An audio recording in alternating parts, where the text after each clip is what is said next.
It's indisputable that had Patrick Feaster not followed, tailed 26-year-old Andrew Thomas and 23-year-old Darian Ehorn, then both Darian Ehorn and Andrew Thomas would still be alive today.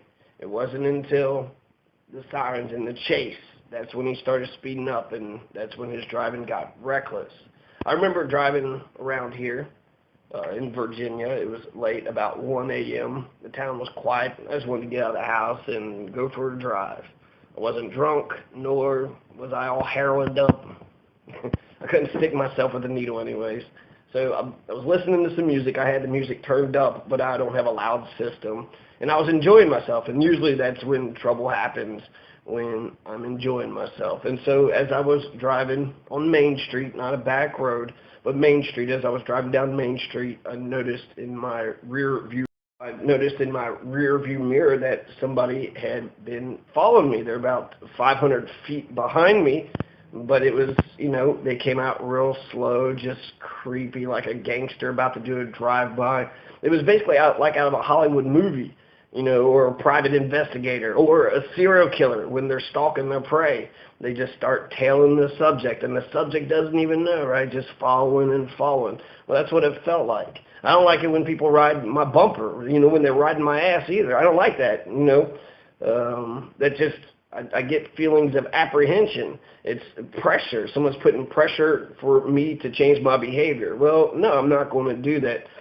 So the headlights that were following me, they were driving very slow, almost like a gangster about to do a drive-by. So I was like, is that a cop? It feels like that might be a police officer. I wasn't doing anything wrong, but I don't feel protected and served. So I can't even stand when oppressors or, the oppressive drivers are right up on your bumper trying to pressure me to go faster. They don't give a shit about me. If they push me into a ditch, they wouldn't give a fuck. They'd keep on driving. They just want to get to their place of, their destination quicker. They won't pass you. They won't pass you on a double yellow line. They'll just tail the shit out of you until either you break them, you hit your brakes, and they'll still keep on fucking tailing you. It's like they have no respect for people whatsoever. They're oppressors. So a lot of people who defend, other people who tail and who oppress are oppressors too.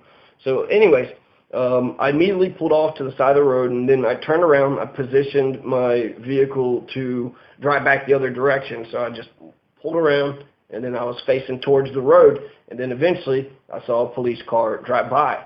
So it was a cop. It was a cop, exactly what I had been suspecting. And, I felt that apprehension,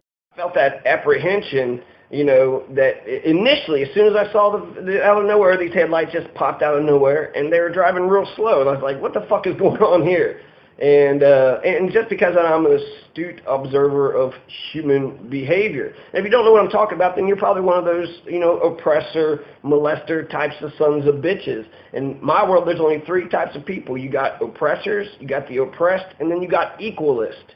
The so-called humanists are those people who want to be free themselves, and they want to expand that liberation for everybody else. One's happiness and satisfaction in life increases when we work on the liberation of others. But before we liberate ourselves, we're either a member of the oppressed or the oppressor. And if you don't, if you can't understand that having a trigger-happy, blood-lustful psychopath driving behind you like a bat out of hell would add to your apprehension, well, it's probably because you're an oppressor. You probably think that all the police can never do any wrong at all, like they're superhumans, that they should be privileged so they could go around bullying whoever the fuck they want to, whoever they goddamn feel like. So if I'm chasing somebody and they crash their car, or they walk funny, or they fall over, if I'm chasing you and I see that you, slightly mess up with what you're doing, I know that I caused that. I know that I'll cause that.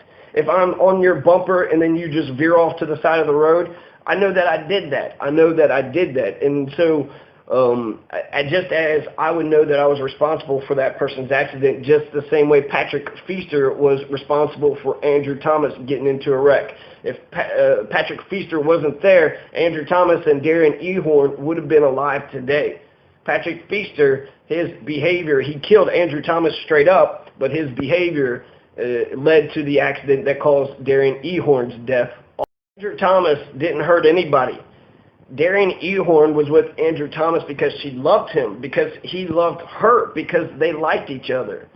Andrew Thomas didn't hurt anybody, and that's the point of the law, to protect one person from hurting another person. Life, liberty, and property. That's what the police officer's code is supposed to be, to protect life, liberty, and property. Andrew Thomas didn't hurt anybody. His only crime was that he wanted to take his wife out for dinner on Thanksgiving Eve.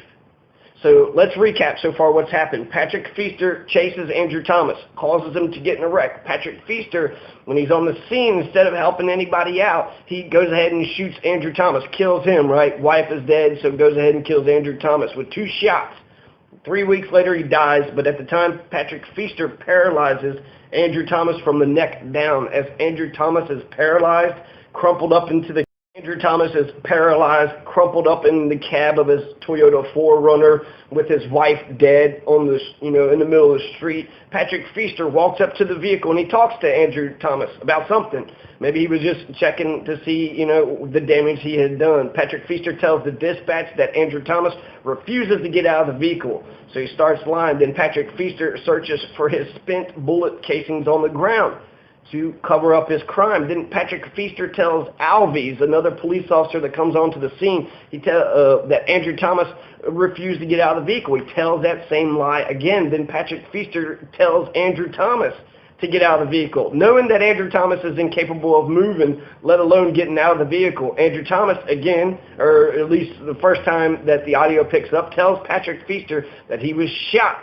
But Patrick Feaster didn't give a fuck. Patrick Feaster, just as calmly as he shot Andrew Thomas, Patrick Feaster didn't give a fuck. Patrick Feaster, just as calmly as he shot Andrew Thomas and then reholstered his gun right afterwards, denied that he even shot Andrew Thomas to Andrew Thomas, right to his face. Now, you're a liar. Who are you going to believe, my words or your own lying eyes? Then Alves goes over to talk to Andrew Thomas. He's looking in the truck, in the window. And again, for a second time, Andrew Thomas tells the police officers, the so-called good guys, that he's been shot. Alves asked Andrew Thomas if he got shot at the cantina. Andrew Thomas said no. Patrick Feaster shot him immediately. Alves, the other police officer, dismisses what Andrew Thomas just told him, saying he didn't shoot you. No, he didn't shoot you, because that's what Patrick Feaster had said. Oh, I didn't shoot you. He told him that. Patrick Feaster didn't correct the lies, and instead he walks away. He walks away and he keeps on looking for his spent bullet casings with the intention to cover up his crime. Eventually, Patrick Feaster fesses up to what he did.